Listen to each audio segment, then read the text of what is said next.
Hello learners. तो आज हम सीखेंगे कि ऑर्गेनिक केमिस्ट्री की जो नेमिंग्स होती हैं उनके नेमिंग्स में n, iso, tert and neo किन किन केसेस में लगता है और क्यों लगता है। ठीक है, अगर 1 डिग्री कार्बन होगा तो वो प्राइमरी होगा और उसके लिए एन यूज़ होगा नेम से पहले। ठीक है, 2 कार्बन होगा यानी सेकेंडरी कार्बन एंड 2 डिग्री। ठीक है, तो उसके लिए आइसो यूज़ होगा। 3 कार्बन दिखेंगे हमको तो वो टर्शरी कार्बन्स होंगे एंड उसके लिए होगा टर्ट यूज। ठीक है, एंड सो ऑन। तो फॉर एग्जांपल जैसे हम प्राइमरी का एग्जांपल से देखते हैं, प्राइमरी कार्बन का, तो एन वहाँ पर यूज़ होता है जहाँ पर कोई भी हेलोजन या फंक्शनल ग्रुप एक कार्बन से अटैच हो। जैसे कि आप देख सकते हैं ये जो हेलोजन है वो एक यानी 1 डिग्री कार्बन से अटैच है, तो इसलिए इसकी जो नेमिंग है उसके पहले एन लगा। तो अब हम देखेंगे कि आइसो कहाँ पे लगता है। ठीक है, तो 2 कार्बन जहाँ पर दिखे तो हम उसको 2 डिग्री बोलेंगे। ठीक है, तो हम इसको एग्जाम्पल के थ्रू समझते हैं। तो ये हमने एग्जाम्पल लिख दिया है। अब इसमें आपको क्या दिख रहा होगा, इसमें क्या होता है, कोई भी फंक्शनल ग्रुप या कोई भी हेलोजन जब अटैच हो सेकेंडरी कार्बन से तो वहाँ पर उसके नाम पे आइसो अटैच हो जाता है। ठीक है, जैसे आप देखें तो ये जो ब्रोमाइड है ये एक हेलोजन है। ये कितने कार्बन से अटैच है, ये 2 डिग्री कार्बन से अटैच है। 2 डिग्री कार्बन से अटैच है। ठीक है, तो इसलिए यहाँ पर आइसो लगेगा। तो जो इसका कॉमन नेम होगा वो होगा आइसो प्रोपाइल ब्रोमाइड। इसको लिखते कैसे वो भी देखते हैं हम। आइसो प्रोपाइल ब्रोमाइड, ये इसका कॉमन नेम है। और इसका IUPAC नेम क्या होगा वो भी देखते हैं।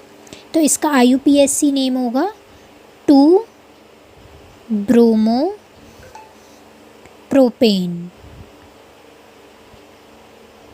ठीक है, तो अब हम पढ़ते हैं कि टर्ट कहाँ पे लगता है।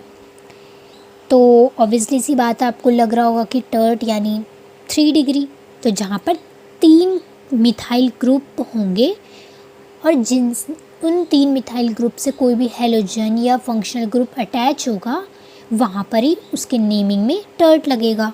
तो देखते इसको एग्जाम्पल में। तो जैसे कि ये एग्जाम्पल आपको दिख रहा है, तो देखो अब ये जो हेलोजन है वो कितने मिथाइल ग्रुप से अटैच है, वो 3 मिथाइल ग्रुप से अटैच है।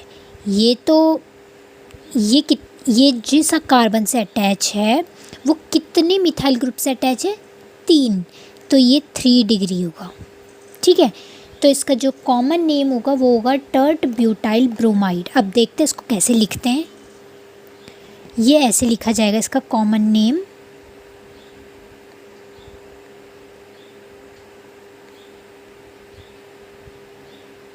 ठीक है।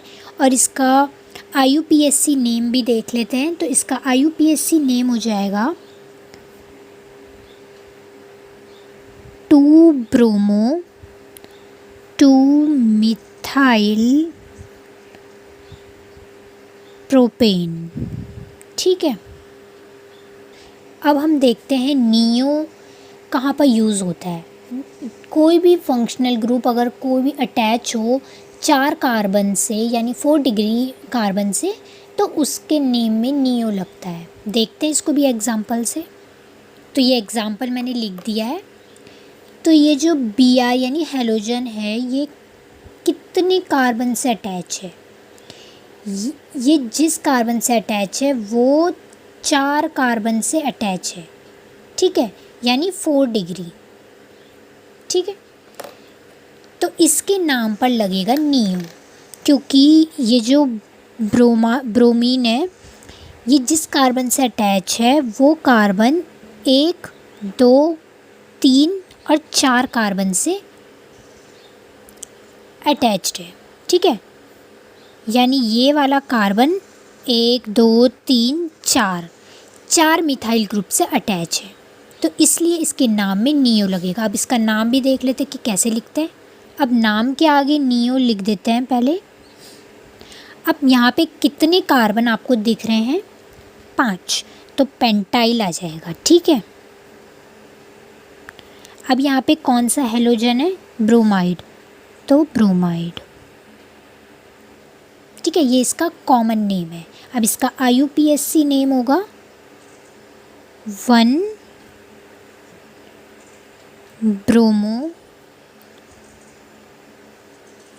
आप इसको नंबरिंग भी दे सकते हैं, ये 1, ये 2 और ये 3, ठीक है। तो 1-ब्रोमो 2,2 डाईमिथाइल और प्रोपेन होगा, क्योंकि ये 3 कार्बन की चेन शो हो रही है। तो ये इसका कॉमन नेम है और ये इसका IUPAC नेम है, ठीक है फ्रेंड्स। तो ये आपको हेल्प हो गया होगा, ये आपको सारा क्लियर हो गया होगा, आई होप।